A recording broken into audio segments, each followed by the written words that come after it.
All right. Hey, everybody. Just letting you know I'm getting things started real quick. Running a little bit behind schedule, so please bear with me while I make sure that all of the streams are connected. Not crossed, just connected. Today, we're going to be making fresh pasta. All you need for fresh pasta is flour. All-purpose flour will work. If you have 00 flour, that's preferred, but I'm just using all-purpose because that's all I have. A couple of eggs, and that's pretty much it. Then for the sauce, you can either use tomato sauce or a tomato-based sauce if you have a marinara or something that you'd like to use, or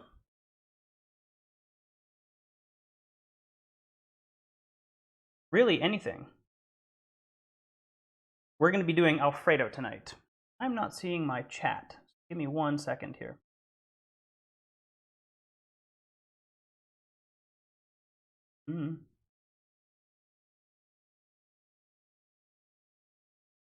There it is. It's on the right.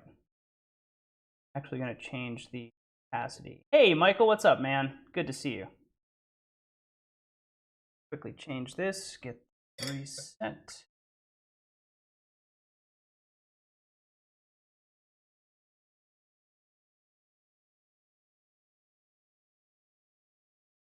White background on my text message. Perfect. There we go. Good to see you too, Michael. How are you doing, man? You're out in Florida, right? Like Twitch is online, Facebook's online, YouTube's online, and we'll check here.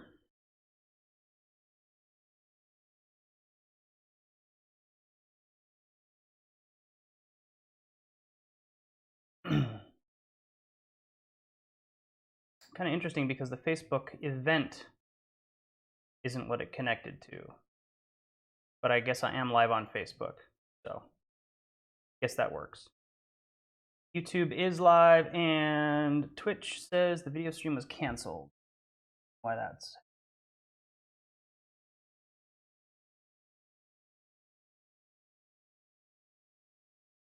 Refresh this. That works. Oh, why is the video stream canceled on Twitch?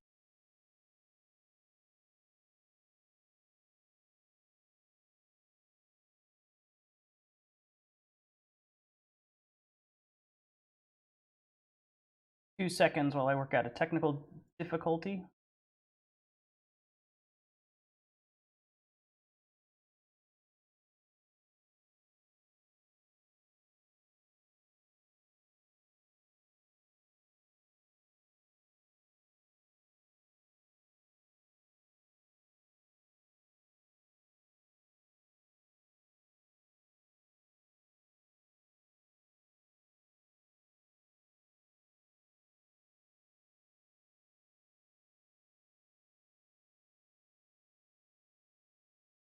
Here and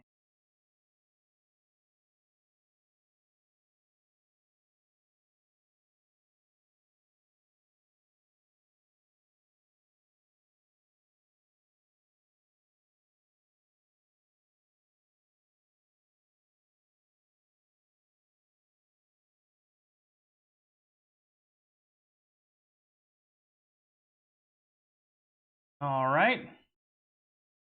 Hey, Jason, what's up, man? Good to know. Very good to know. Always fun to be no pressure. So for some reason, Twitch isn't working. But that's okay. Facebook and YouTube are. So welcome to Cooking Fresh Pasta. I hope you all are ready to cook along live with me. If you got some flour, you need some eggs. I've got some Parmesan cheese. I've got some butter. And we're going to have some pasta water in order to make the Alfredo sauce. So I'm going to go ahead and get started if that's okay with you. I am going to be looking over from time to time. I have a monitor over here. I can see all of your comments in the chat. So I will be trying to respond to them as best I can. But let's get started. So I'm going to be doing all of this by hand. You can definitely do it in a food processor or a mixer and blitz the flour together real quick to make your dough. But I'm going to show you how to do it if you don't have anything. I'm going to be using a rolling pin. You can also use a bottle of wine if it's got a flat side. anything that is round and has a flat edge that you can roll your dough out with. We're going to start actually with our eggs. So I'm going to take this, and you don't have to measure anything out, but I am because it makes it a little bit easier when you're presenting. A little bit less kind of going back and forth to make sure you have the right ratio. But essentially what you want is by weight, you want 2 eggs to 3 parts flour. So what I'm actually going to do is put 1 whole egg in, and then I'm going to use 2 egg yolks. This is going to be for about 2 people.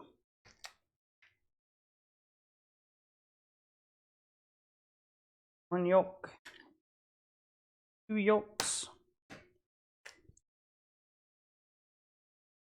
How's everybody doing today? Another great week of socially distancing. Hopefully everything went well this week. How's the audio? Is my voice too loud or too soft? Last week it was a bit too soft, so I did some adjusting. And hopefully this week it actually comes through a little bit louder. I can't monitor myself while I'm doing these, so I just have to kind of assume that it's working. So if anything cuts out or whatever, just let me know in chat. I'll be happy to hop on and fix it. We've got 3 eggs in here. Well, 1 egg and 2 yolks, and it's 86.84 grams. What I'm actually going to do is open up a calculator real quick. I'm going to do 84. I'm going to round up to, I'm sorry, it's 86. I'm going to round up to 87, multiply that by 1.5, 130.5. So what I want is 130 grams of flour. And I'm just using King Arthur all-purpose. Any all-purpose should work. Again, I said right when I started the video, if you have 00 flour, tipo flour, that works the best. It gets you the smoothest pasta. But I'm going to put in about 130 grams of flour. There we go, 130. I'm going to keep that available just in case I need a little bit extra. But as far as this goes, we should be good. Turn off my scale, get it out of the way. Now I've got a little bit of egg goober on my counter. I'm gonna wipe that off and get my mouse off of my work surface. Very cool. So we're gonna pour our flour out on our work surface here. Take a sip of wine, very important. Any kind of wine will do, red wine, white wine, rosé if you have to. Yum, yum. Hey, Bentley, what's up, man? Glad you could join us. I'm using kosher salt, and I'm going to put a couple of pinches, which usually ends up being about a teaspoon for me. Just right into the top of the flour there. Hey, Phil, what's up, man? Long time no see. Phil and I used to work together. Him and his wife run a company called Shipment Creative. You guys are still doing that, right? And they do design for product management. So him and I worked together when I was doing website development. One of my best clients. Awesome couple. Fantastic couple. They live in New York. I hope you guys are doing okay over there because I know that that area has been affected pretty bad. So hopefully you all are doing okay. So I'm going to take my 2 yolks and 1 full egg. And I'm actually going to give them a little bit of a mix here. And this just makes it so that you don't have to mix it when it's in the flour. You're not trying to really beat them together all that much. You just want them to come together. It's about good. I'm just going to pour this right into the middle of the well.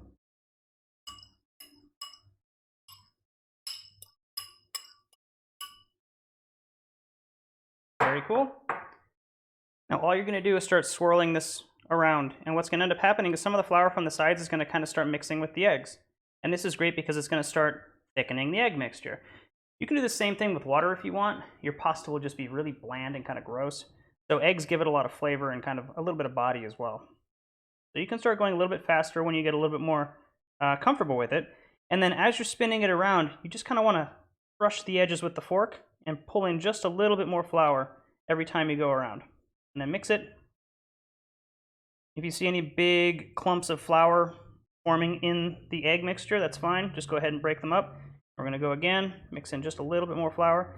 This is pretty much the essence of this. As you're mixing it around, you're actually going to start pushing the well wider and wider. If you're careful, you won't break one of the walls down. If you go a little too fast, you might knock down a wall. But that's okay, because then you can just chase the egg all over the counter. Makes it a lot of fun. We're just going to keep doing this until this thickens up to the point where you can just start folding the flour in. And I say fold the flour in because you don't want to start mixing the flour in. What you're doing here is creating gluten chains, and if you're gluten sensitive, this might not be the best dish for you, because it does have gluten. But if you push down too hard, you're going to start tearing those gluten chains, and you're going to come out with a really rough pasta. So this stirring is just mixing things in, you're just incorporating. You're not trying to knead at this point. You're just getting things mixed in. And you'll notice that my egg mixture is getting super thick. And this is awesome because now at this point, if I break down one of these walls, I don't have to worry about the egg mixture going anywhere. It's pretty much going to stay put. So I'm just going to keep mixing. We're just going to get this thickened up even more. I'm just using all-purpose flour, Scott. Regular old all-purpose flour, King Arthur. Just make sure it's fresh. I've done this with flour that's been out of date, and it does not mix together nearly as easily.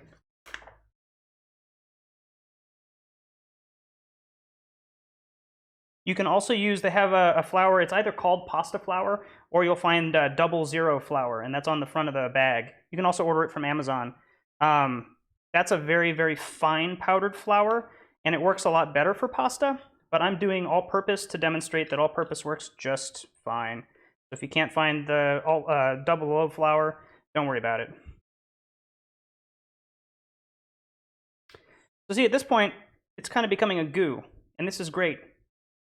Because now I can just start kind of folding my flour into the egg mixture. And I'm not really mixing anymore, and I'm not really kneading it all that hard. I'm just picking up from the corner, up and into the middle, up into the middle. And I'm picking up flour and egg, up into the middle.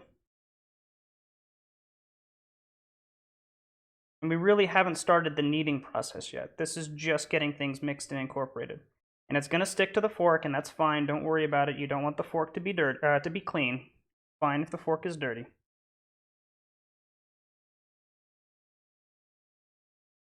There is going to be a point where this no longer wants to allow the fork to kind of mix it, and then you're going to switch over to our hands.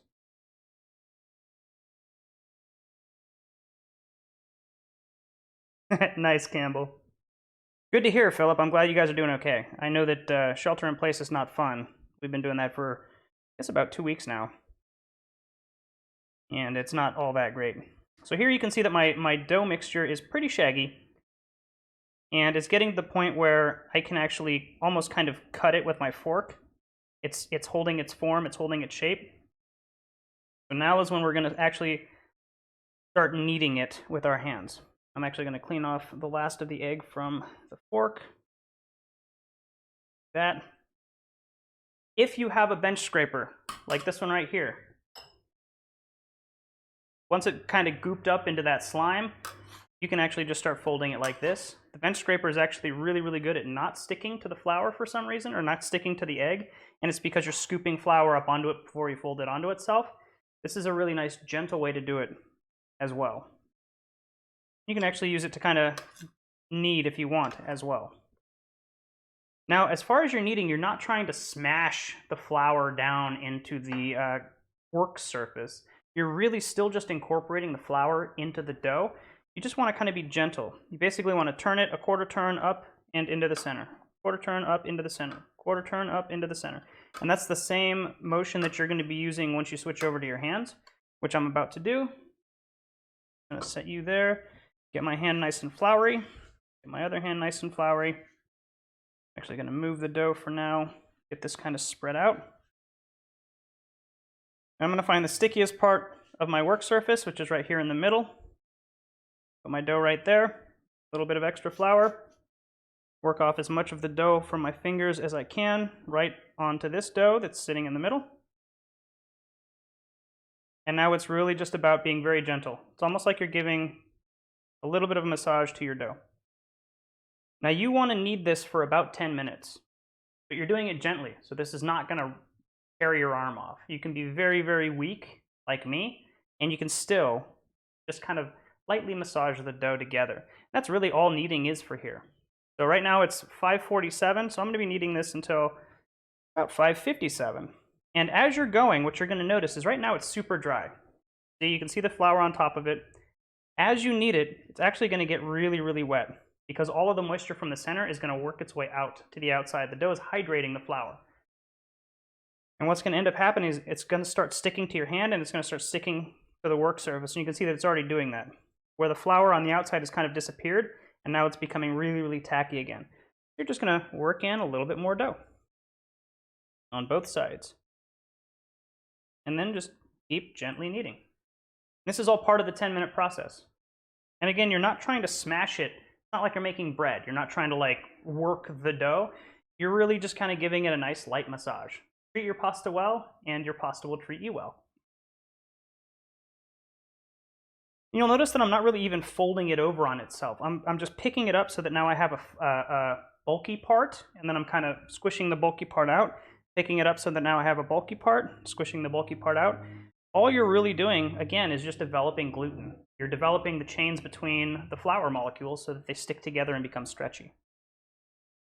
So I'm going to go ahead and get more flour on this. You'll also notice, as I keep going, this middle section here with all of the egg that's kind of dried or at least stuck to the work surface, it's going to start coming up as well. Because as this gets hydrated, it's going to start pulling it up into itself. And I'm not too concerned about it sticking together, like I've got it kind of coming apart there, it's fine. Just keep kneading. It will all work out in the end. We've been kneading for 2 minutes now. We're just going to keep going. Hey Laura, what's up? Were you able to link all your friends over to the live cooking thing? For some reason, this is creating new events, I think, when I go live. And it's supposed to be going live with my event that I actually created. So if for some reason that's not working, I'm still going to try and figure out why that is the case. So the sad thing about having to knead for 10 minutes is that you can't drink wine while you're doing it, unless you're very creative. So if you get really good at kneading with one hand, like this, where you can kind of pick up the dough with your front fingers, turn it, and then push it down, you can drink wine with the other hand.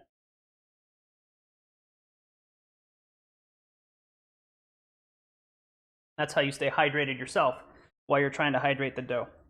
Now the goal is to get all of this flour worked into this dough mixture, but you just want to kind of do it gradually. You don't want to try and force it, and you don't really want to like squish everything into it. It doesn't work that well. Hey Mom, how's it going?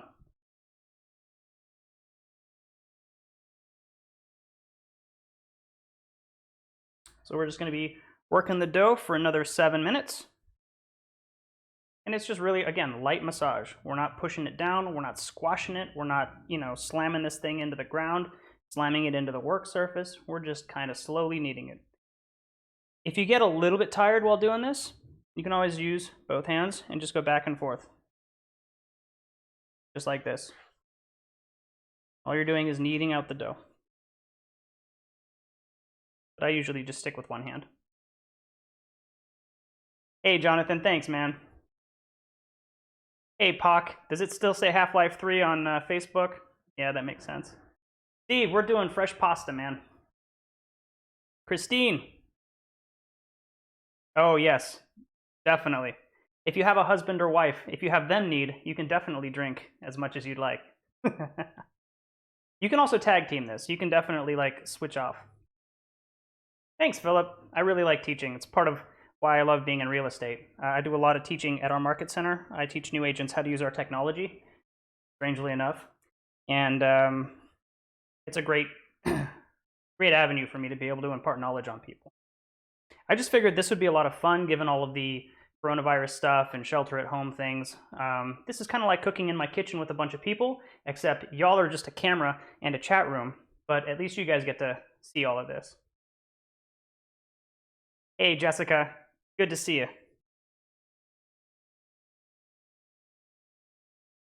And we got about another 5 minutes on this dough, and it's still getting tacky. I'm just gonna dust it again with some more flour. It's really, really hard to over dry this with the ratio of flour and egg that we've got. Using that 2 eggs by weight to 3 parts flour, basically taking the weight of your eggs and multiplying it by 1.5 will get you the right weight for your flour. You're incorporating as much as you need to, and this will definitely hydrate itself back up as you're kneading it. Awesome, Michael. Yeah. How old is Bentley?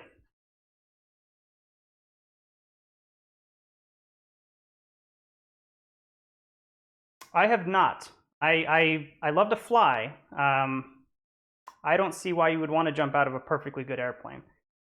Although I do want to go skydiving, so that's kind of a line. But it would be fun. I just haven't gotten around to it yet.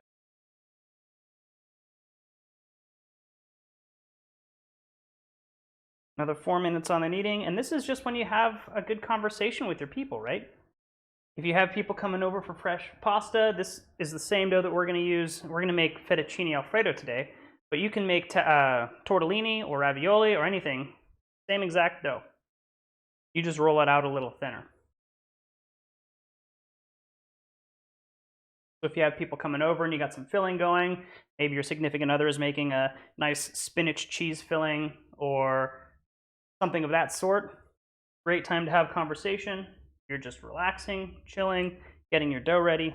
And this is super impressive. Super easy for people who don't know any better. They think that you're doing a lot of work. And you're just like, yeah, this is really difficult. So hard. I don't know how anybody could do this. Oh, no. Hey, Chase, I'm making pasta. Doing fresh pasta, fettuccine Alfredo.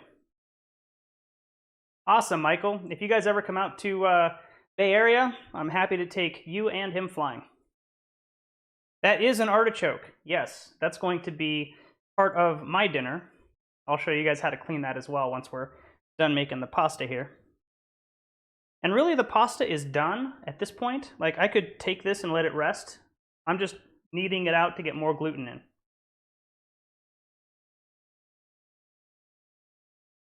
Now, if you just want to make fettuccine Alfredo and don't want to make your own pasta, that's fine. The store-bought dry pasta is also a great way to go.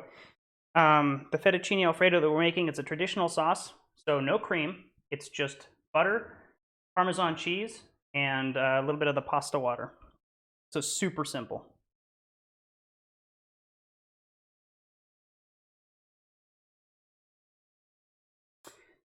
So Michael, when you're kneading the dough, or Michael's daughter, you didn't tell me her name, but when you're kneading out the dough, what you're doing is you're making it stretchy. And I'm going to show you that in just a second. You need the dough to be stretchy so that when you cut it up, it's got a little bit of elasticity. So when you bite into it, it feels like pasta. That's part of what you're doing. That's what the gluten does. Gluten is it makes it a little bit chewy, a little bit rubbery, a little bit tight. So it adds texture to the food, not very much flavor. Mostly just texture. Excuse me. We've been having a lot of virtual happy hours at work, so clearing my throat a little bit more than normal. So, Bryn? I've actually got a friend who goes by the name of Silver Bryn. Not spelled like that, but we call him Bryn for short, B-R-I-N. So, if that's how you pronounce it, that's a really cool name. I like it.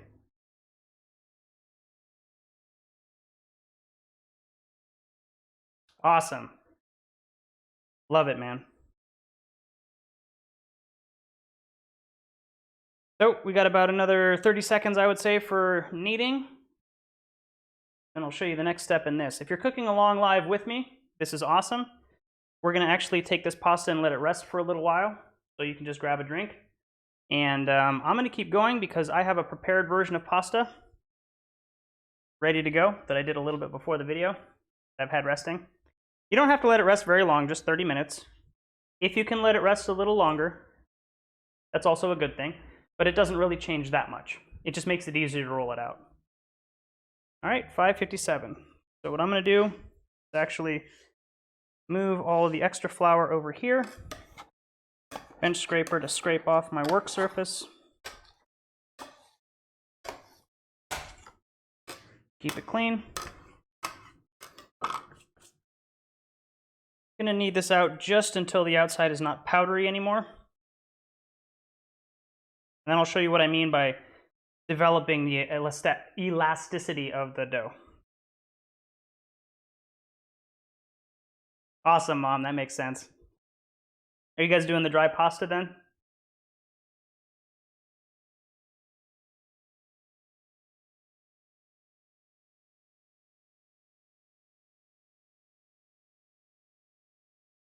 All right, here's this. Our dough ball is ready.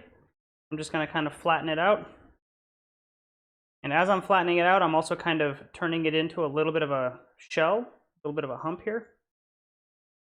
And then there is our ball of dough. Now, if you look at the dough, I'm actually going to come over to the camera.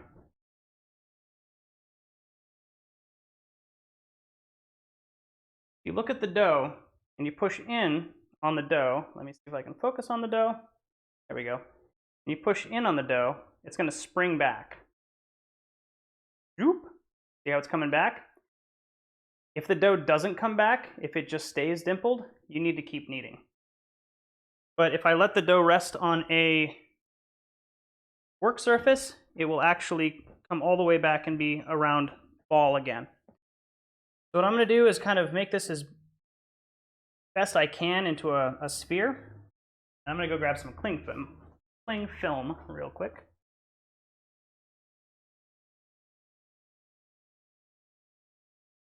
I've got a giant roll that I ordered from Amazon, I don't know, 15 years ago, still haven't gone through it. Michael will appreciate this. It's one of those industrial rolls that you get for restaurants. It's 18 inches wide. Actually, I think it's 24 inches wide. And you just want to make this as airtight as you can.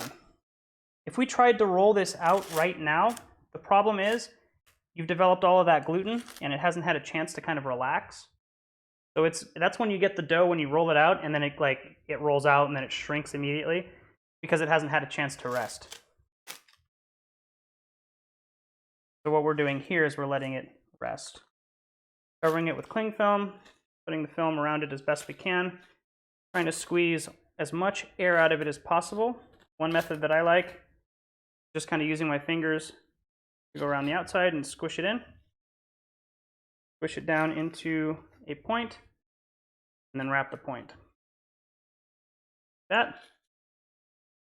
And then I've got a ball that's just going to chill at room temperature for half an hour at least, up to 2 hours if you need to. So you can make this well ahead of when people come over if you don't want to be kneading and everything in front of them. And we're done with that. And this dough, you can actually reserve this if you want to use it to dust off your surface. I would put it through a sieve first, or a fine mesh strainer. I'm just going to go ahead and remove it from the work surface for now. All right, what do we want to do now? I've got the reserved dough that I've already kneaded. And you'll notice that this dough, when I push into it, it doesn't spring back as fast. It's had a chance to relax, which is good. That's what you want. It will spring back a little bit, but you don't want it to be like dimple back to flat. It's too springy.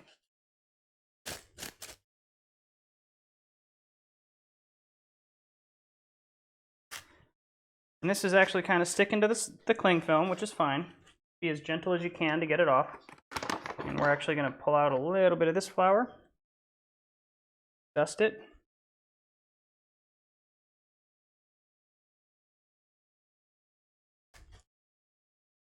We might need to add a little bit more, do a little bit more kneading. But just be gentle with it.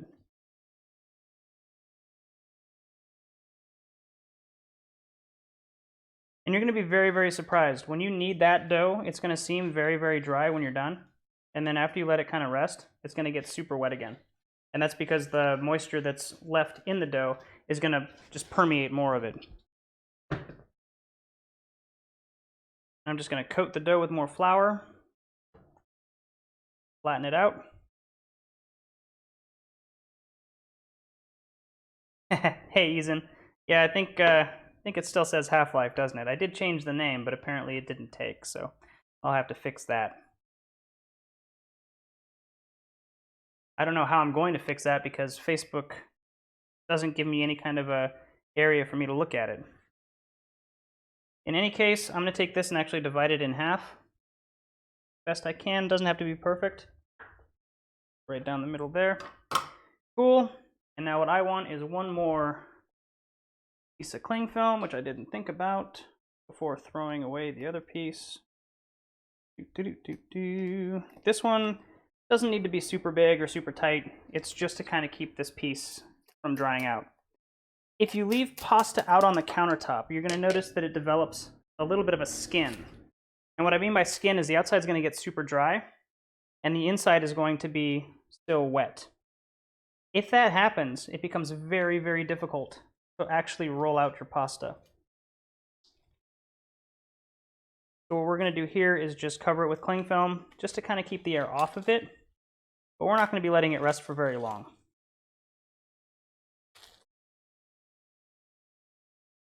I'm going to set it out of the way. Cool. So here's this piece of pasta. I'm going to flatten it out as best we can and grab our trusty roll. Now here's a cool little tip. If you shape this out into as best a rectangle as you can before you start rolling, it's going to pretty much hold that shape.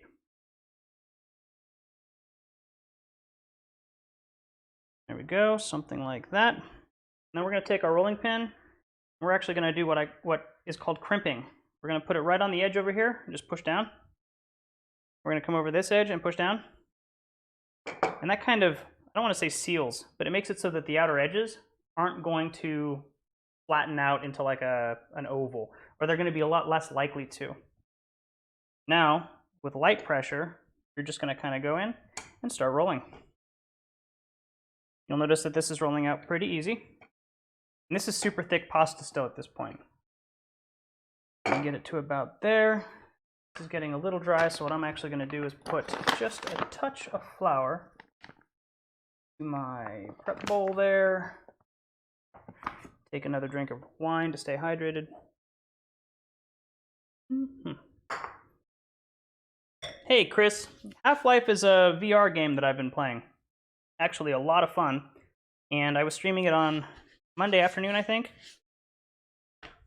And so that's why the title is still that. Facebook, for some reason, I have like an event scheduled, and it's set up so that this will stream to that event, but it just created a new event and gave it the old name, so I don't know what's going on. Anyway, I'm going to start kind of rolling it out sideways. I see that this edge here is getting a little bit skinny, so I'm going to start focusing on that side. Just putting a little bit more pressure on those sides to get it rolled out. There we go. Go back this way. Dust off all of the extra flour because I'm going to show you another neat trick. This is kind of ovular, right? Looks like an oval. There's kind of a sharp edge over here and kind of a weird looking edge over here.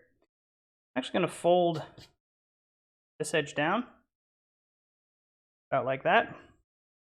Fold this edge up to meet it. Scrape off all the extra flour. If you have a brush, this works a lot easier.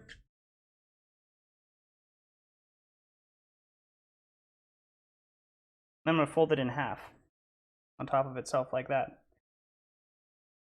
This is much more rectangular. So what I'm going to do with this is push it down, get it to stick to itself. And now when I start rolling it out, it's going to be rolled out almost in a rectangular shape. So see, there you go. Now that I've gotten it rolled out, I'm not putting a lot of pressure. I'm just letting kind of the rolling pin do the work. And you'll notice I'm not using the rollers on the outside. And these are great once you have a piece of dough that's gigantic and you need equal weight across the whole thing. But if you're just focusing on a small piece of dough, it's best just to kind of keep your hands right over where you're putting the pressure. And then you actually don't have to push down as hard. There we go. Nice squarish piece of dough. Roll it out this way. I'm actually going to add a little bit of flour to the surface because it's getting sticky. A little bit on the outside. Roll it out. Okay. And as far as width of the dough sheet, you're going to want it to be about 6 to 8 inches. And then where you really want to get it is when you get it to the thinness. The length. You want the length is where you're going to get the thinness from. Go.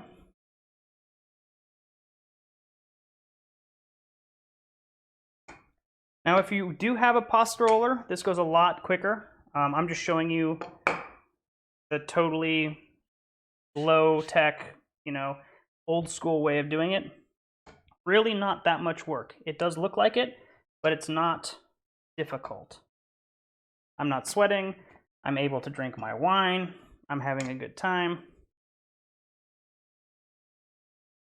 And this is just a great time to connect with friends and family who might be over. A little bit of a fold there that I'm going to try and work out. There we go.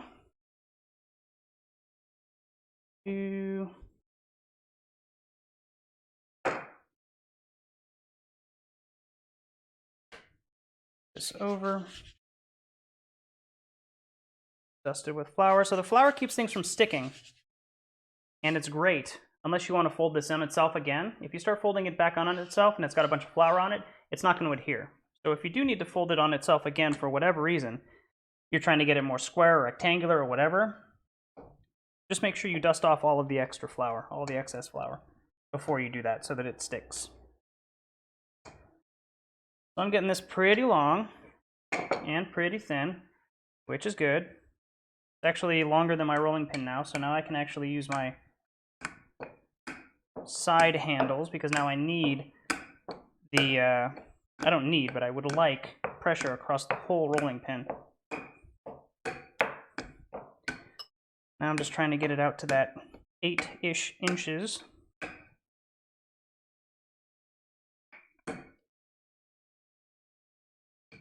Very cool. And I can almost start seeing my countertop through the dough. So I don't know if you can all see the pattern through the dough yet. But I can see the pattern. I can almost even see my fingers through the dough, like the color of my fingers and everything. And that's about how thin you want it when you're doing fettuccine. If you're doing ravioli or if you're doing tortellini, you actually want to roll this out way thinner because effectively what you're going to do when you sandwich it on top of each other is double the size, double the thickness of the pasta. So you want to get it even thinner than this. There you go.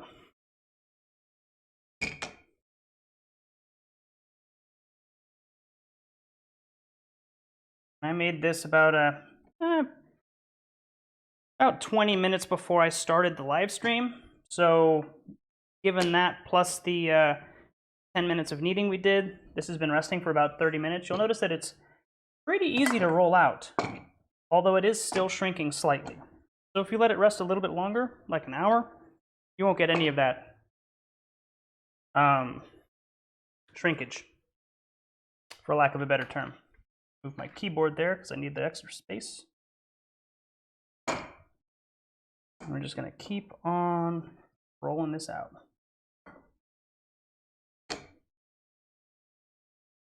What's everybody else doing during the shutdown, during the stay-at-home, shelter-at-home business? Y'all having fun? Y'all doing a lot of cooking? Gardening? It's starting to get to spring. I got a bunch of plants outside that are about ready to go in. Hanging on to my mom's plants. She doesn't want me to come over. I understand. She hates me. Just kidding. But I do understand, so what are y'all doing to stay sane? So here we go. Super, super thin pasta. This is exactly what you want. Nice long pasta sheet. Flip it out like this. Drinking, heck yeah, man. Love the PJs too. Yeah, totally. There we go. We're just gonna make sure we don't roll this on top of itself. You don't want to pinch it, but it's pretty easy to fix it. Oops, there I go. Pull it out a little bit. And so I've got probably a 30-inch long sheet of pasta dough here. And I don't know if you can tell, but I can definitely see the pattern of my countertop through the pasta. I'm not sure if that's coming through the camera or not.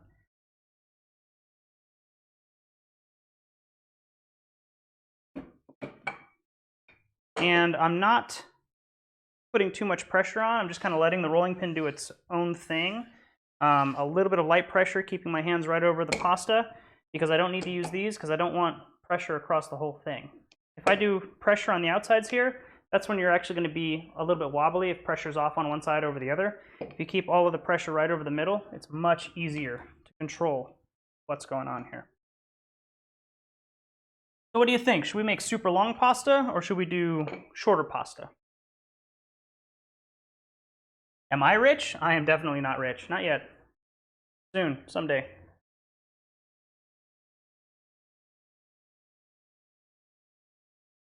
Oh yeah, definitely. Amazon Prime is awesome. If you're in real estate, the Shift book on Audible, I believe, is free if you want to read that. Excellent resource to dealing with what we're going through in our industry. Not a lot of fun. And you'll notice I keep dusting it with flour anytime I feel like it's getting a little too sticky. You will be amazed if you've never worked with flour before or with dough before, how much of the moisture keeps coming back. Like that cat from the song. Just wouldn't go away. Except instead of waiting until the next day, this is within 5-10 minutes. Kind of annoying. Very cool. Very cool. And I think we're good. I'm going to call that. You're going to be able to roll this out much thinner if you have a pasta machine and with a lot less effort. I'm actually going to show you how that works as well. But I wanted to show you this just to show you that it is easy. And you get a pretty nice long piece of pasta dough. So I'm going to take this. About twice a month.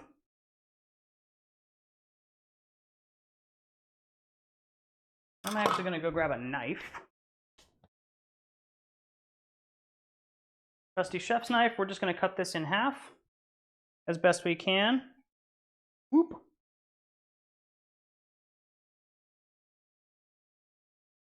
I'm going to take this, dust it with a little extra flour, like so. Fold it in half.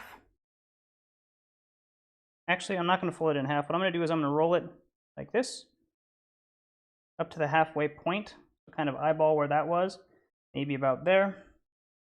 Roll this down to the halfway point, so about there. And now I'm going to say fettuccine is about a 1/4 inch wide. I'm just going to go swoop, like this.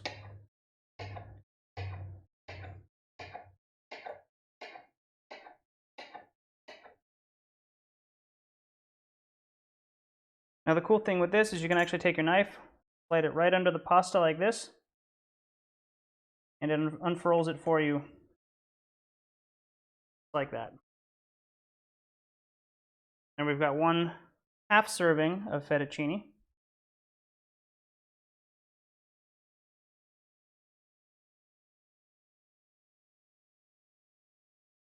Go, just making sure that they're all separated.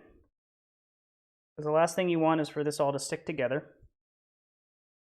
There's 1/2 serving of fettuccine. I'm going to dust it with even more flour because, again, you don't want it to stick together. If you have semolina flour, this is where you're going to start doing that because it's actually drier. There we go. Half serving of pasta. Now you can actually take these sheets, once you've rolled them out, full length sheet, dust it with flour, fold it in on itself, just fold it over on itself, you know, 1, 2, 3, whatever. Take these, freeze them, and they will keep. You can defrost them, and you can just pull this out and go right to cutting your pasta. So that's a quick trick.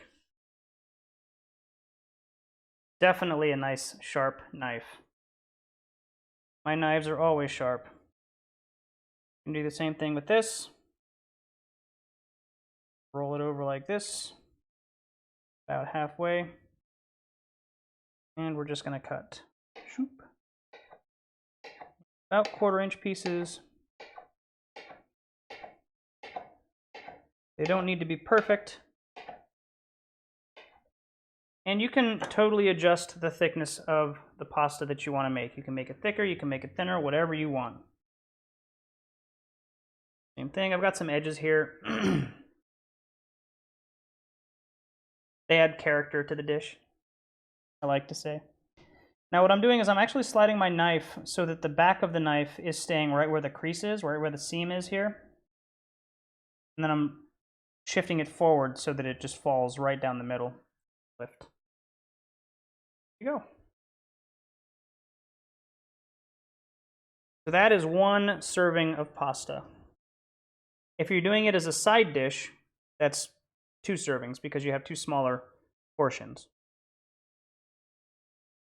And you can totally do that with the super long piece if you want, but then you're going to have 36-inch long pasta.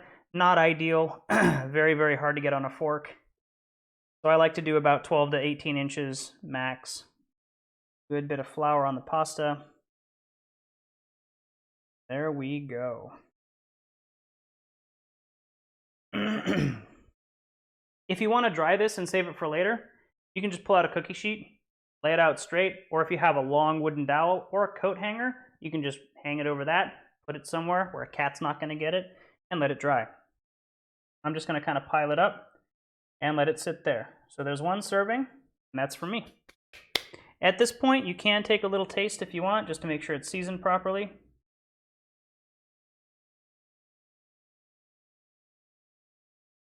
Tastes good.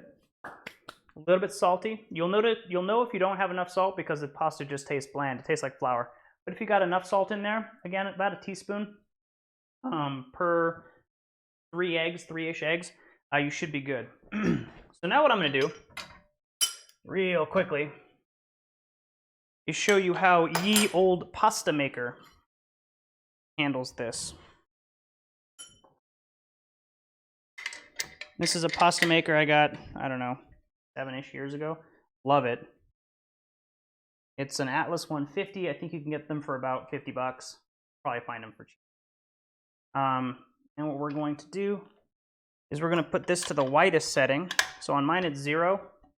And what you want to do is add a little bit of flour to the roller. Just kind of give it a quick whirl. Whoop, whoop, whoop, whoop, whoop. And that gets it dusted. And we're going to take the other half of our pasta here. And mine was a little bit floured, so it didn't stick together, which is great, because I'm going to get this kind of out and make it about 1/4 inch thick. And I only want to make this about 4 inches wide, because as this presses it down, it's actually going to get wider and longer. And we're going to see how much longer we get this sheet versus the sheet that we rolled out by hand. Also, these noodles are fairly thin, but they're still pretty thick for pasta. This is going to get them super thin. We're going to roll this through. And you're going to want to do this a couple of times. Again, the pasta is still going to relax a little bit, which means it's going to be a little bit elastic and kind of squish back down on itself. So you're going to want to do this a couple times just to make sure that it's squished down properly. Very cool. Now what we're going to do is we're going to do that little parcel trick here where we fold it in half, and then do another half. Now what I'm going to do with this, I'm actually going to turn it 90 degrees and put it through this way.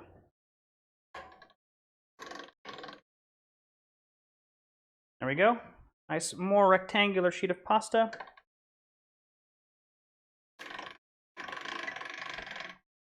And it's totally okay if these sheets aren't perfectly rectangular.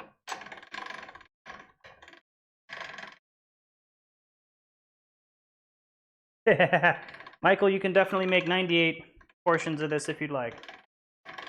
Take you a while. Cool, so I'm happy with this. So what I'm gonna do is drop it down one notch, and you're just going down one notch at a time. Same thing, you wanna kind of feel it to see how tacky it's getting, how wet it's getting. If it gets too tacky or too wet, you definitely wanna flour it down more because you don't want it sticking to the rollers. That's when the pasta starts to tear. And then the skinnier you go, the less times you're gonna have to roll it through the machine. You can get these on Amazon, Laura. You can get these on Amazon or Sur La Table, or any of those places will carry it. I think Amazon's probably your best bet. It'll be the cheapest. You can also get them from Bed Bath & Beyond if you want to do... KitchenAid makes a version that connects to their mixers. So if you have a KitchenAid mixer, you can get that, and then you don't have to worry about cranking. You can focus on just feeding and, you know, moving the pasta out of the way. And then the KitchenAid just kind of goes, which is nice. So I want to get this down to about a 6. So I started on 0. I'm going to go down to about 6. And that's about where I want to be for fettuccine or tagliatelle. You'll notice that this is getting really thin real quick and quite long, which is great. And I'm on 3 right now, so let's go down to 4.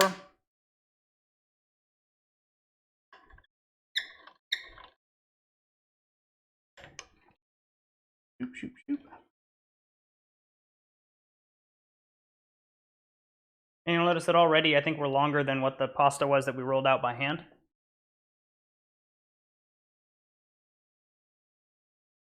I am not Italian, I am Armenian. I just like food. Chris, are you just frozen on video or audio? Is anybody else having any issues, or is it just Chris? I'm assuming you can hear and just the video froze. Looks like on my end everything's working fine, so let me know if there are any issues. Unfortunately, I can't watch the stream while I'm streaming, so. Go down to 5. And you'll notice this isn't quite as wide as the other one that we rolled out by hand, but since it's going to be so much longer, we can actually cut it into thirds instead of just in half. And we're going to get about the same amount of pasta.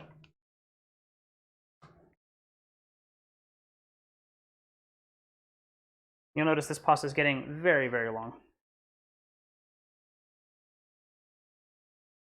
When you're holding the pasta, you're not grabbing it, you're just kind of layering it over your hand. If you pinch it, you'll actually kind of start fusing it together, which doesn't work very well when you're trying to make a nice, long, tender noodle. So really just open hands the whole time and just kind of, almost like you're folding a towel, right? Go down to 6. Go. And as you're holding it up like this, the pasta is actually going to stretch a little bit on its own. You're going to feel it. Kind of a cool feeling. Here's the thinness that we wanted, right about 6. Do about half of it and kind of pull it out like this. This is almost double the length of what we were able to roll out ourselves.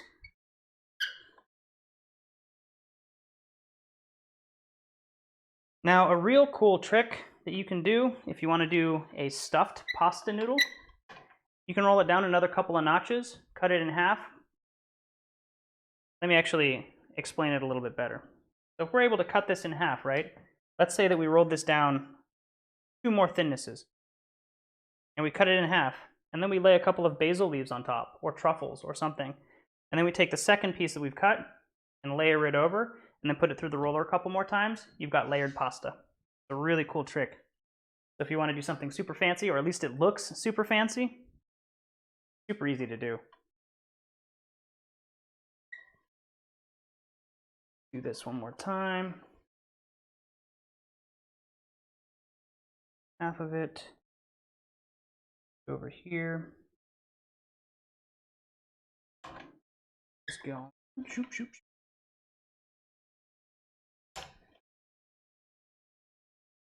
Very cool. Got a super long, super thin piece of pasta here, sheet of pasta here. And I think I'm going to test my luck and go one more. I'm going to go down to 7. So if I'm making ravioli or tortellini, 7, I mean, look at how much longer this is than the last one that we rolled out ourselves.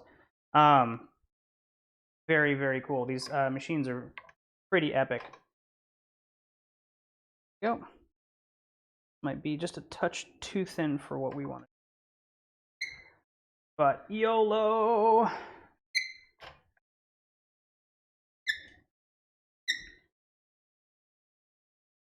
Get it here. I can actually see the logo of the pasta roller through the pasta, which is pretty impressive. That'll work. That's okay. We'll flatten it out a little bit once it comes through. And you got to get used to rolling with your offhand. I'm rolling this with my left hand. I'm right-handed, so this gets a little bit annoying. Takes a little bit of getting used to. But from this point, you can do it the same way that you did over there. You can totally like roll it up and then cut it with a knife if you'd like. Most pasta rollers come with kits that have these cutting attachments on the end. Look at how much pasta we have over here. Incredible. So how do I want to cut this? I'm going to do it this way. You guys can all see that? Yes, let me move my wine. Cool. We got the pasta over on this side. I'm actually going to dust my knife a little bit so it doesn't stick. I'm going to kind of eyeball how long I want it.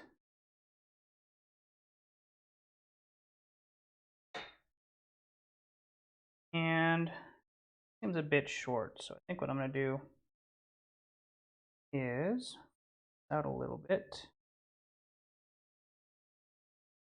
long. Say up there. That's good. What I'm going to do is dust this down on the top. Don't stick. And just up. Dust this down so it doesn't stick. This guy over like this. And this is it. You got 2 servings of pasta. Actually, probably 3 servings since we were able to roll it down so thin with the roller on this second sheet.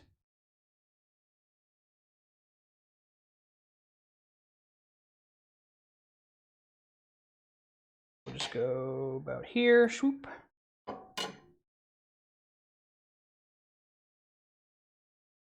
Get this dusted. So we're getting 4 sheets, 5 sheets probably when we're done out of the pasta roller pasta versus the 2 sheets that we got out of the hand rolled. And you just can't compete for thinness with one of these things. It's, 2 wheels that are just pressed up right next to each other. Be very gentle if you are pulling apart pinches because you don't want the pasta to tear, which it can. I'm just going to go ahead and try and flatten out this whole sheet. This end might be too far gone. We're just going to say, oops, sorry. And that's because I probably should have dusted it before that last run through. Squeezed a little bit too much moisture out and the pasta on the end stuck together. But this is very much like Bob Ross, right? You're doing a painting, it's kind of art, so you don't have mistakes, you just have happy little accidents. Very cool. We'll do it about there. I'm going to dust this last piece. So, both sides.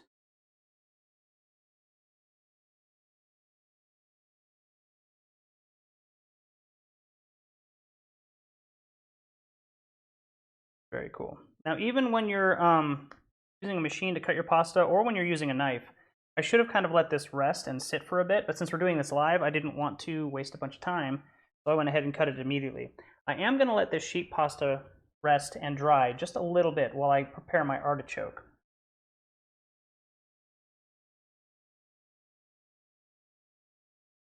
Go. Michael, I fly Cessnas, so he's going to go up in a small Cessna 172. He can take a look at that. There's a lot of actually flight simulators if he wanted to go and see if he can fly one himself. And that's what we'll go up over. We'll fly over the Golden Gate Bridge. We'll fly over Alcatraz. It's a lot of fun. One of my favorite things to do with people who come over to visit me. Yeah, Amanda, this ends up being quite a bit of pasta.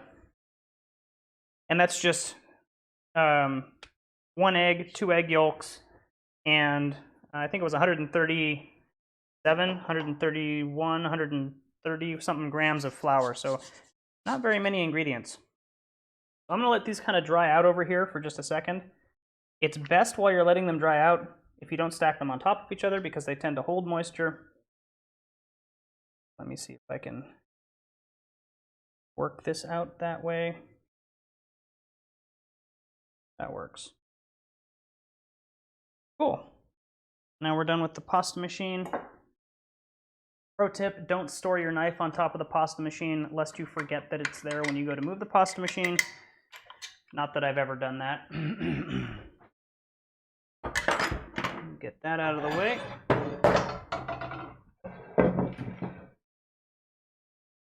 And get a cutting board out. Pro tip for the cutting board. If you do not want your cutting board sliding all over the work surface, get a paper towel or get one of those cabinet liners that's got the sticky bottom. If you just get a damp paper towel or a damp real towel, put it underneath. This is solid, it's not going anywhere. All good, we'll dust off some of this flour that's on top. This is still not sticking, which is good.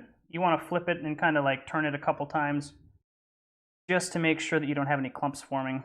Because again, if the moisture's kind of coming out of that and it's clumping together, once it actually adheres, it's very difficult to get it to kind of come apart. Artichoke time. Who loves artichokes? I love artichokes.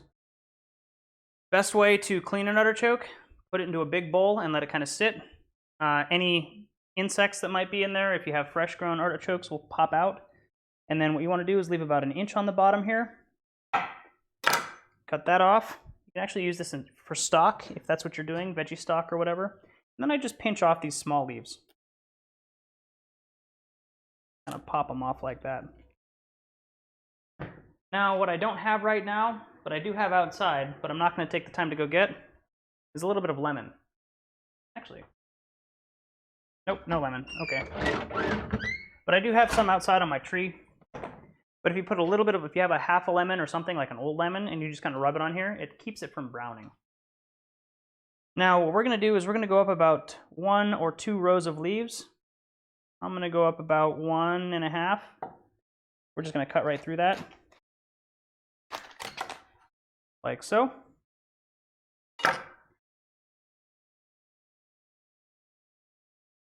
And I never used to do this until I did it once, and then I never have gone back to not doing this. But we're going to clip off all of these little pokers. Takes about 30 seconds. Okay, fine. It takes about a minute. I'm going to go around, cut these guys off. Just enough to get rid of that little spike on the bottom. There we go.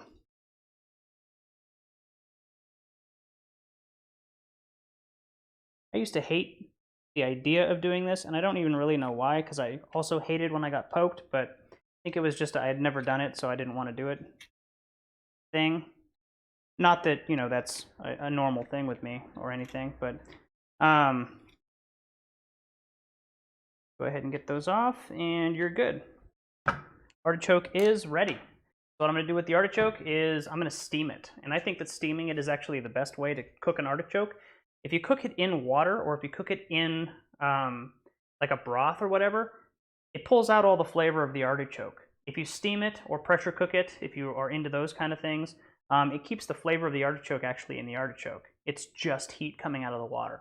That's my preferred method of cooking an artichoke. I definitely throw a couple lemons in there. I might throw in actually a little bit of thyme because the flavor of the thyme will kind of get soaked up by the artichoke. Fantastic method for. I'm gonna set that over there. I'm not gonna bore you with boiling an artichoke, but that's the other part of my dinner. What I am gonna bore you with is how to cook this pasta and make our Alfredo sauce.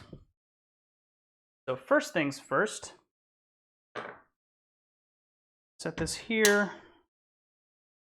We're gonna use the fettuccine roller here. We're just gonna take our well-floured sheets right through.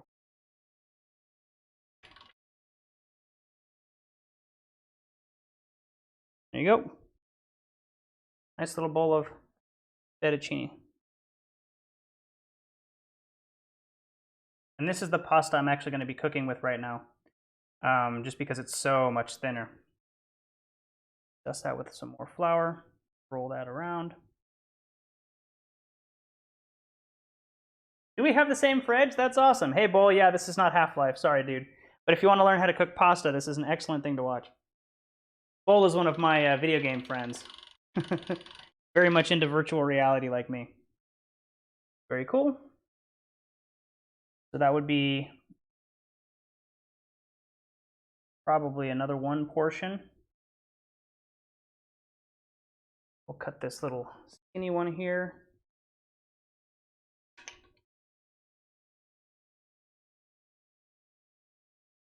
Go.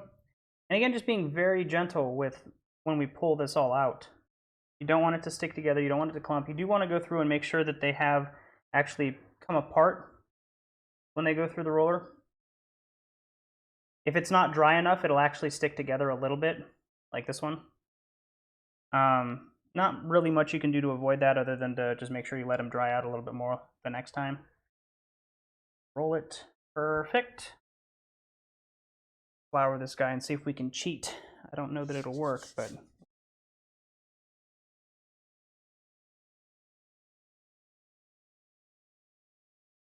If you're a fellow real estate professional, cheating is unethical, so don't do it. Unless you're cooking, in which case cheating is perfectly fine. Go through the rollers.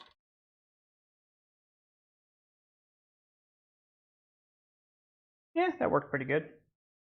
Got a couple sticking together. But they'll probably come apart in the water. Toss these guys together. Since they've got flour on them, they will everything kind of separated. Toss the failure in there along with all the rest of them. There's no such thing as failure until you give up. Once you give up, that's when you failed.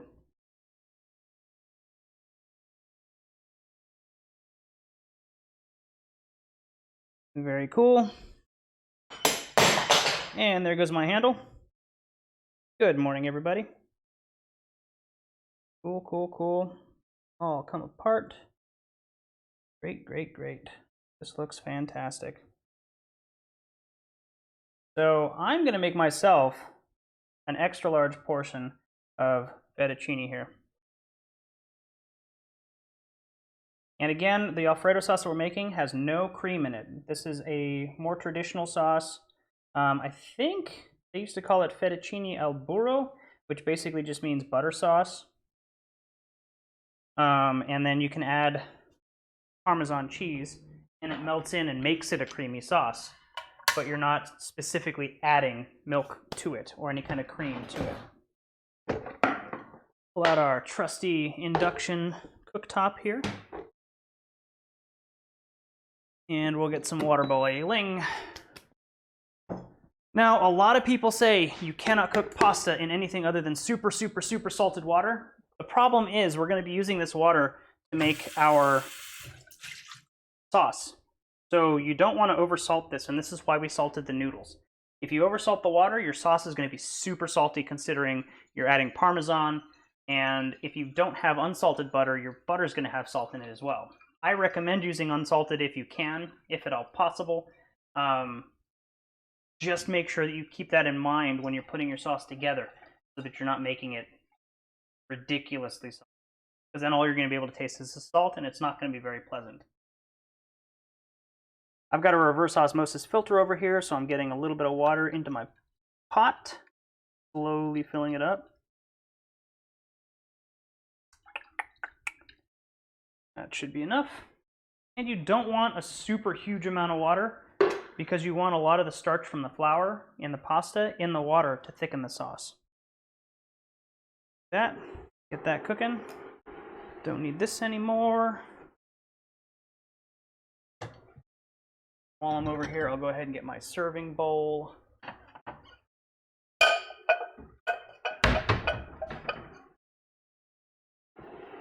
So this is what we're going to eat our pasta in. This is just going to be kind of staging. Once it's done out of here, we're going to put it here for a second while we build our sauce.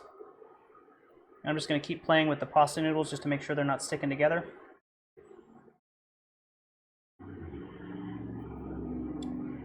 Very cool.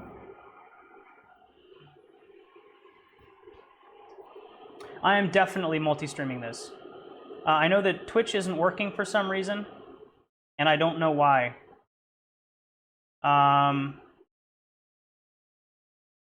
Steam shouldn't be streaming this. I'm not streaming it. Unless you mean stream. Stream. I don't have Steam open, so I'm not streaming this to Steam. Anyway, I am multi-streaming this. For some reason, Twitch isn't working, and I don't know why Twitch isn't working. I tried to troubleshoot that a little bit earlier. Hey, Rebecca. Hey, Ioana. Good to see you both on the stream. So yeah, I'm not quite sure why Twitch isn't receiving data. I'm going to have to play with that a little bit later. But YouTube should be streaming this, and Facebook is obviously streaming this as well.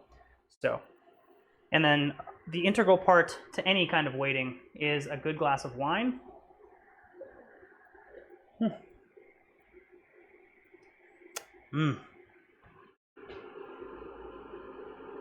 Is it stream? Yeah, Twitch isn't working at all, Bull. On my computer, it doesn't work, and I'm assuming on mobile that means it's not going to work as well. It just says download could not commence or something.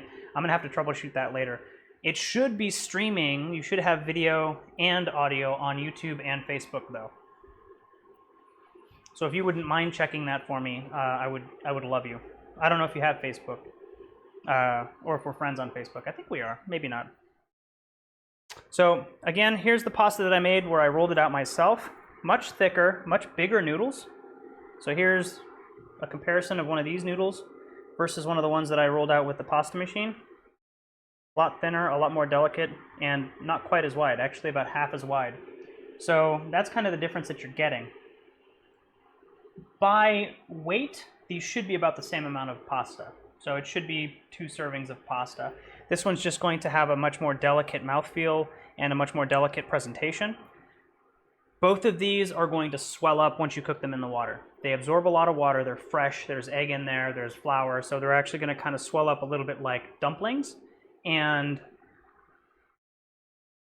they taste super good because they're super fluffy.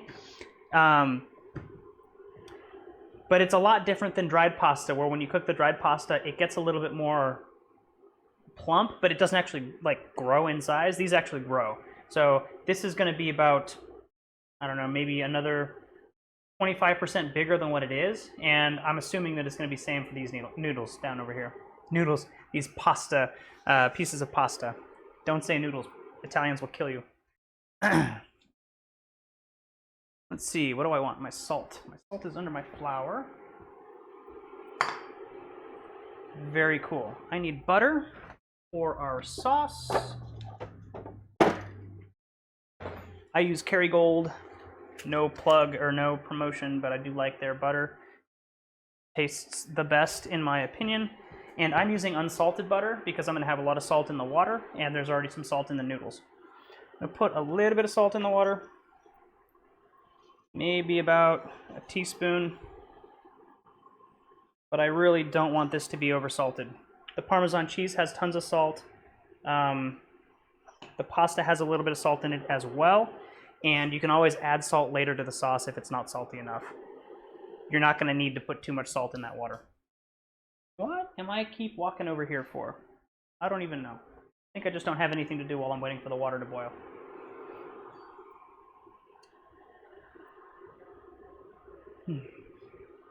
What's everyone else having for dinner?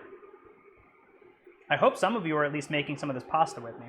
If not, I hope you're going to try it at some point. We've got our Irish butter. Unfurl that. Oh, I know what I came over here for. Finally remembered.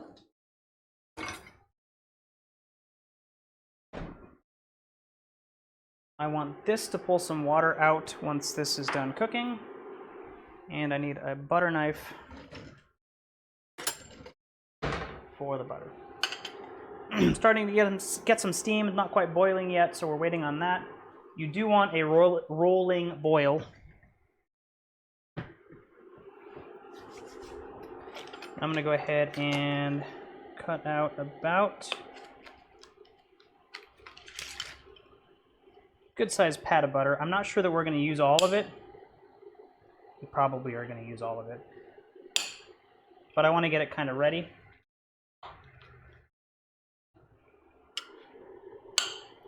The pasta is only going to take 90 seconds to cook. So we're going to put it in, we're going to swirl it around, we're going to count to 30, and then we're basically going to pull it out. I think that's all the butter I will need. Back into das refrigerator. You're rolling, which is perfect. That's exactly what we want. So I'm basically just going to grab my pasta. Make sure that none of it's sticking together. Be very gentle when you're picking it up. And we're just going to roll it on in. Pasta's in. Pasta's in. The water's going to start boiling again. What we're going to do is grab our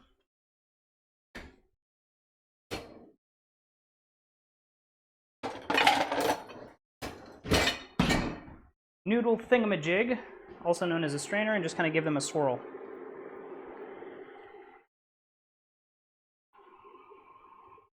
That's great. And now we're going to start timing. 6:49. We're going to keep this going until about 6:50. We're going to turn down the water, and we're going to lift it off anytime it looks like it's going to boil over. Also, blowing on it will keep the bubbles kind of down. So if the bubbles start building, you can just blow on them and they'll just recede.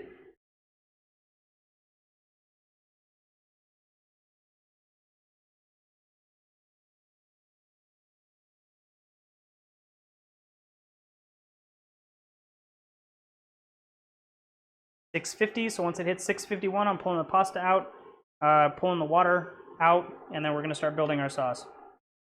I'm actually going to put the butter in the serving bowl because I'm going to be putting the pasta there. Keep an eye on it because, of course, it's going to boil over like that when you don't.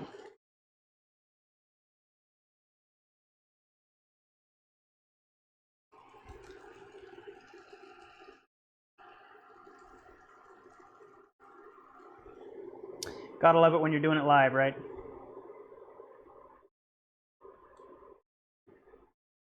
$6.51.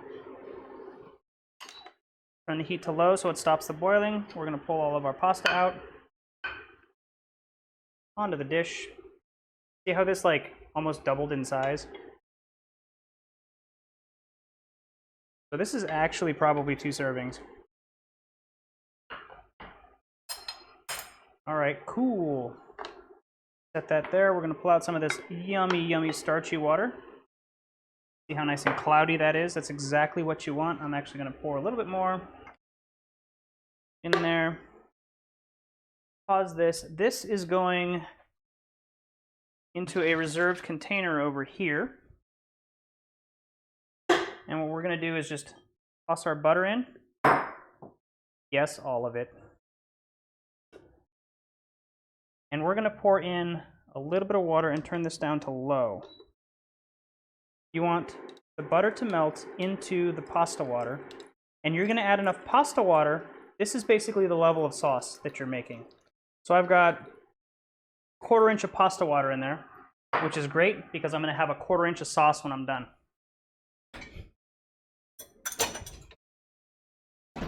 I have a ridiculously small whisk that I'm going to whisk this up with. I'm actually going to do medium-low. And what the pasta water and starch plus the butter are going to do is they're actually going to create an emulsion. So instead of separating like oil and water, the starch is actually going to bind to the fat from the butter and make this a super rich sauce. And again, I'm using unsalted butter.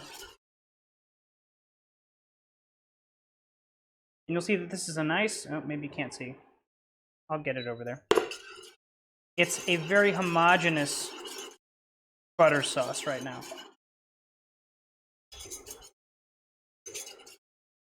You can actually taste it if you want. Not too much salt, which is great. Let's see if I can get this over to you and show you what it looks like. You can see it's not butter. This is all one sauce. It's not, you know what? Let me come over to the camera again. I'm actually gonna remove the camera and bring it over here. There we go. Hey guys, this is what I'm seeing. Pretty cool, huh? Hi. So you'll notice that this is all one homogenized sauce. It's all put together. It's very smooth. And all it is butter and starchy water. It's not separating. There's no like, you know, butter on top of the water or anything floating or anything like that. This is all one very creamy, smooth sauce. Into this, we're actually going to put our pasta. That's going to go straight in. Come on, in there. And what we're going to do with that is now stir it. And what this is doing is coating the pasta with the buttercream sauce. And let me tell you, holding the camera and stirring pasta is no easy feat. And you'll notice that we have just enough sauce in there. So I only added like a 1/4 inch of water in there. And the butter, I've already got some Parmesan cheese, but it is freshly grated. Don't use any of that pre-grated stuff. And I'm just going to sprinkle this in.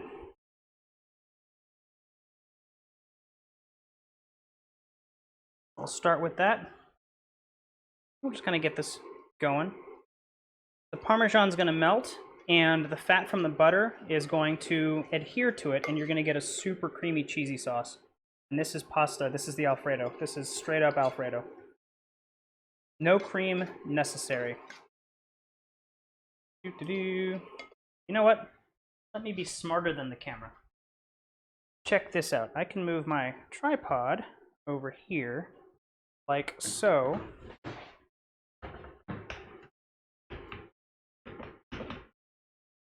We do it like this.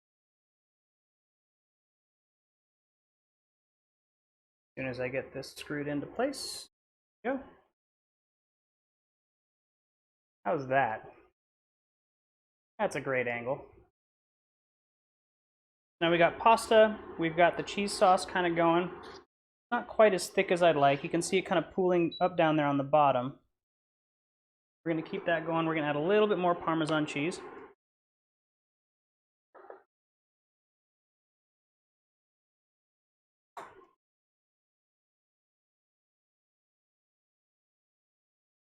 We're just going to get this mixed up.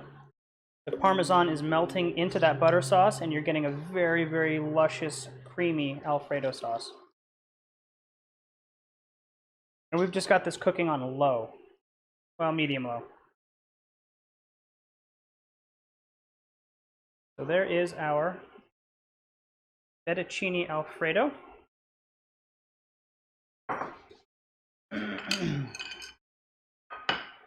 And take our serving bowl over here. Actually turn off the heat here. And we'll just go ahead and serve into our bowl. Look at how thick that sauce is. It's coating every noodle. We've got very little left in the pot. Means for easy cleanup. There we Go.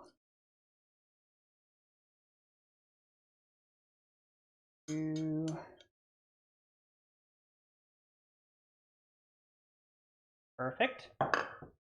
Now, if we wanted to, we could make another serving over there of that thicker pasta. I think I'm just going to stick to this. What I do want is some fresh cracked pepper on top.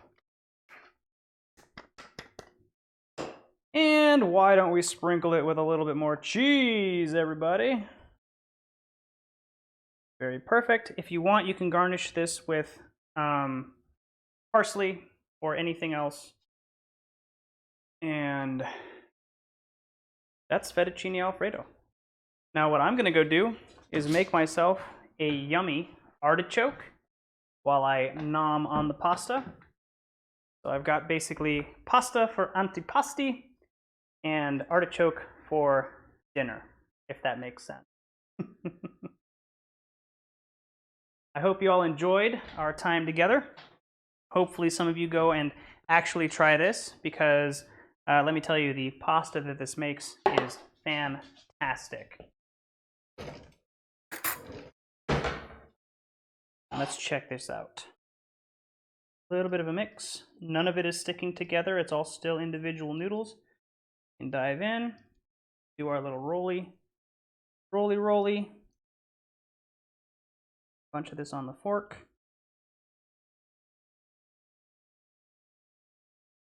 The one thing I didn't do was test the sauce before I plated it, but I'm sure it tastes great. Oh yeah. Oh yeah.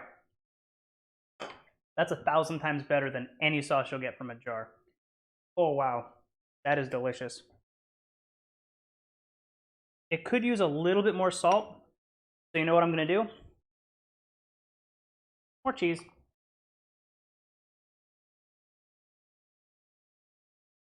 That, my friends, is fettuccine Alfredo made from scratch. Took just about an hour and a half total time, and that was actually experimenting with a bunch of stuff. So if you have the pasta machine here and you're ready to go, it's gonna take you less than an hour to get this ready. When you have your pasta ready to boil, make sure that all of your other ingredients are set, because as soon as you put the pasta in the water, if it's fresh pasta, it's going to take 90 seconds before it's cooked. You're going to want to get it out and start your sauce immediately. So if you've got a bolognese or something like that, make sure that that's ready on the side, heated, ready to go. Once you're done cooking the pasta, drain the noodles, reserve a little bit of that starch water because it helps the sauce bind to the pasta. Pour the pasta into a bowl with the pasta water, add the sauce, or if you have the sauce in a container already, just move the noodles straight into the saucepan, swirl it around, everything will bind together. It'll be so delicious. I've got an artichoke to cook. I hope you all are having a great evening. I hope you have a fantastic weekend. Thank you so much for joining me tonight. Next week, what would we like to cook? Let me know. If you don't have anything off the top of your head right now, send me an email, reply to this live stream at some point in the future, and we will figure something out that will also be fun and delicious and awesome. Have a great weekend. Peace.